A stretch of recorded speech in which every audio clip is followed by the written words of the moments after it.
Student class 10th का आज हम पढ़ने वाले हैं फिजिक्स का पोर्शन जिसमें चैप्टर है 10 प्रकाश परावर्तन एवं अपवर्तन। इसके बारे में पढ़ेंगे कि प्रकाश क्या है, अपवर्तन क्या होता है और परावर्तन क्या होता है। तो हम देखते हैं सबसे पहले इसका इंट्रोडक्शन क्या है। तो हम इस संसार में अपने चारों ओर अनेक प्रकार की वस्तुएं देखते हैं, तथापि किसी अंधेरे कमरे में हम कुछ भी देखने में असमर्थ होते हैं, मतलब देख नहीं पाते हैं। कमरे को प्रकाशित करने पर चीज़ें दिखलाई देने लगती हैं। वे क्या है जो वस्तुओं को दृश्यमान बनाता है, मतलब देखने योग्य बनाता है। दिन के समय सूर्य का प्रकाश वस्तुओं को देखने में हमारी सहायता करता है। कोई वस्तु उस पर पड़ने वाले प्रकाश को परावर्तित कर देती है और यह परावर्तित प्रकाश जब हमारी आंखों द्वारा ग्रहण कर लिया जाता है तो हमें वस्तुओं को देखने योग्य बनाता है। फिर हम किसी पारदर्शी माध्यम के आर पार देख सकते हैं, मतलब आगे पीछे देख सकते हैं। तो क्योंकि प्रकाश इसमें से पार ट्रांसमिटेड हो जाता है। प्रकाश से संबद्ध अनेक सामान्य एवं अद्भुत परिघटनाएं हैं, जैसे दर्पणों द्वारा प्रतिबिंब का बनना, तारों का टिमटिमाना, इंद्रधनुष के सुंदर रंग, किसी माध्यम द्वारा प्रकाश को मोड़ना आदि होते हैं इसके गुण। तो प्रकाश के गुणों का अध्ययन इनके अन्वेषण में हमारी सहायता करता है। अपने चारों ओर कुछ सामान्य प्रकाशिक परिघटनाओं को देखकर हम ये निष्कर्ष निकाल सकते हैं कि प्रकाश सरल रेखाओं में गमन करता हुआ प्रतीत होता है। यह तथ्य है कि एक छोटा सा प्रकाश स्रोत किसी अपारदर्शी वस्तु की तीक्ष्ण छाया बनाता है और प्रकाश के इस सरल रेखीय पथ की ओर इंगित करता है, मतलब दर्शाता है, जिसे हम क्या बोलते हैं, प्रकाश की किरण कहते हैं। अब हम देखते हैं कि प्रकाश का परावर्तन क्या होता है। तो उच्च कोटि की पॉलिश किया हुआ पृष्ठ जैसे कि दर्पण मीन्स कांच अपने पर पड़ने वाले अधिकांश प्रकाश को क्या कर देता है, परावर्तित कर देता है, मतलब प्रकाश आता है और उसको वापस भेज देता है। आप प्रकाश के परावर्तन के नियमों से पहले से ही परिचित हैं, मतलब हम जानते हैं, तो इन नियमों का स्मरण करते हैं। फर्स्ट है हमारा आपतन कोण परावर्तन कोण के बराबर होता है। जब कोई प्रकाश की किरण, जैसे कि ये पृथ्वी तल है या दर्पण है, जब यहाँ से कोई प्रकाश आता है तो इस वाली किरण को हम कहते हैं आपतित किरण और इस वाली किरण को हम कहते हैं परावर्तित किरण। और जो मध्य का बिंदु होता है उसको बोलते हैं आप अभिलंब, और ये होता है हमारा आपतन बिंदु। तो फर्स्ट पॉइंट बोला है आपतन कोण परावर्तन कोण के बराबर होता है। आपतन कोण और परावर्तन कोण दोनों बराबर हैं। आपतित किरण दर्पण के आपतन बिंदु पर अभिलंब तथा परावर्तित किरण सभी एक ही तल में स्थित होते हैं। आपतित किरण, अभिलंब, परावर्तित किरण सभी कौन से तल में स्थित हैं, एक ही तल में स्थित हैं। परावर्तन के नियम गोलीय दर्पण पृष्ठों सहित सभी प्रकार के परावर्तक पृष्ठों के लिए लागू होते हैं। अब आप समतल दर्पण द्वारा प्रतिबिंब के बनने से परिचित हैं, मतलब हम जानते हैं कि प्रतिबिंब की क्या विशेषताएं होती हैं। समतल दर्पण द्वारा बना प्रतिबिंब सदैव कैसा बनता है, आभासी होता है और सीधा होता है, और प्रतिबिंब का साइज बिंब वस्तु के साइज के बराबर होता है। प्रतिबिंब दर्पण के पीछे उतना ही दूरी पर बनता है जितनी दूरी पर दर्पण के सामने प्रतिबिंब रखा हो। इसके अतिरिक्त प्रतिबिंब पार्श्व परिवर्तित होता है।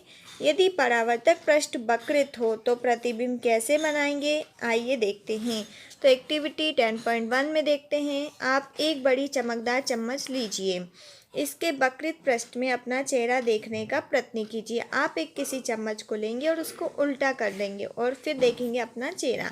तो क्या आप प्रतिबिंब देख पाते हैं, यह छोटा होता है या बड़ा होता है, आप ये करके देखेंगे।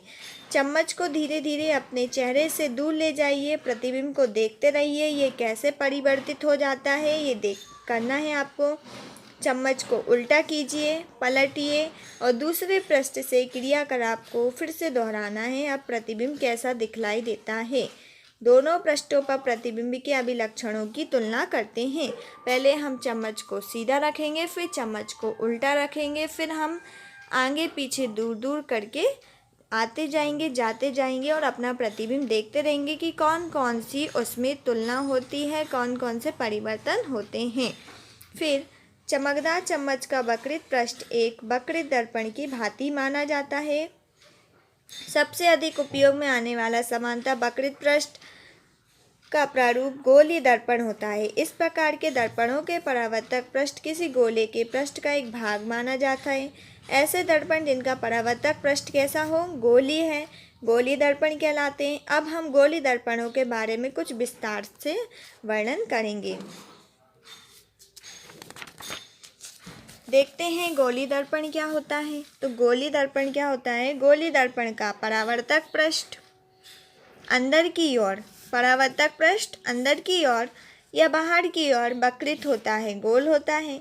गोलीय दर्पण जिसका परावर्तक पृष्ठ अंदर की ओर अर्थात गोले के केंद्र की ओर वक्रित होता है, वह कौन सा दर्पण कहलाता है? हमारा अवतल दर्पण कहलाता है। जिसका पृष्ठ क्या हो? अंदर की ओर हो। वह गोलीय दर्पण जिसका परावर्तक पृष्ठ बाहर की ओर वक्रित होता है, वह उत्तल दर्पण कहलाता है। आपने कटोरा देखा होगा, कटोरे का जो सीधा वाला भाग होता है उसको हम बोलते हैं अवतल दर्पण, और उसको हम उल्टा कर देते हैं तो वह होता है हमारा उत्तल दर्पण। इन दर्पणों का आरेखीय निरूपण चित्र 10.1 में देखते हैं हम, और इन चित्रों में नोट कीजिए कि दर्पणों का पृष्ठभाग छायांकित है या नहीं। तो देखते हैं हम 10.1 के चित्र में गोलीय दर्पणों का आरेखीय निरूपण छायांकित भाग परावर्तक नहीं है।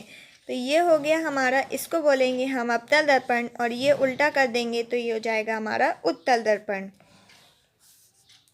फिर अब आप समझ सकते हैं कि चम्मच का अंदर की ओर वक्रित पृष्ठ अवतल दर्पण जैसा होता है, और बाहर की ओर उभरा हुआ पृष्ठ उत्तल दर्पण की जैसा होता है।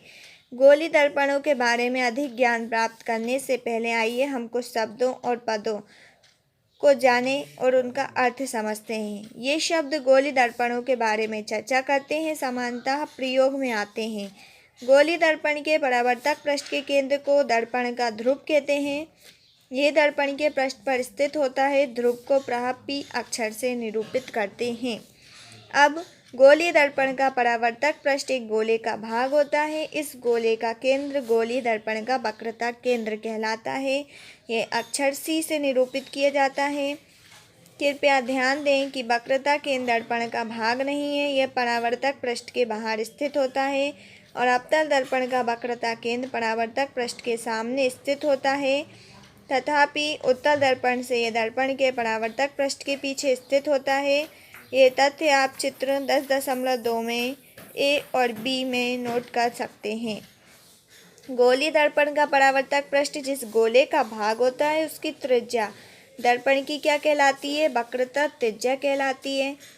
इसे अक्षर R से निरूपित किया जाता है।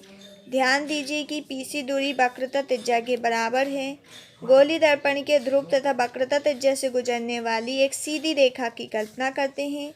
इस रेखा को हम दर्पण का मुख्य अक्ष कहते हैं। याद रखिए कि मुख्य अक्ष दर्पण के ध्रुव पर ही अभिलंबित होता है। आइए दर्पण से संबंधित कुछ महत्वपूर्ण क्रियाकलाप को करते हैं। एक्टिविटी 10.2 देखते हैं हम क्या बोल रहे हैं कि सूर्य की ओर या दर्पण द्वारा परावर्तित सूर्य के प्रकाश की ओर सीधा मत देखिए, यह आपकी आँखों को क्षतिग्रस्त करता है। हमको सूर्य को सीधा नहीं देखना चाहिए, इससे हमारी आँखों को नुकसान पहुँचता है। फिर सेकंड पॉइंट है, एक अवतल दर्पण को अपने हाथ में पकड़िए तथा इसके परावर्तक पृष्ठ को सूर्य की ओर खींचिए। अब सेकंड है, दर्पण द्वारा परावर्तित प्रकाश को दर्पण के पास रखिए, कागज की शीट पर डालते हैं। थर्ड पॉइंट है हमारा, कागज की शीट को धीरे धीरे आगे पीछे कीजिए जब तक कि आपको कागज की शीट पर प्रकाश का चमकदार तीक्ष्ण बिंदु प्राप्त ना हो जाए। फोर्थ पॉइंट है, दर्पण तथा कागज को कुछ मिनट के लिए उसी स्थिति में पकड़े रहिए। आप देखते हैं कि ऐसा क्यों होता है।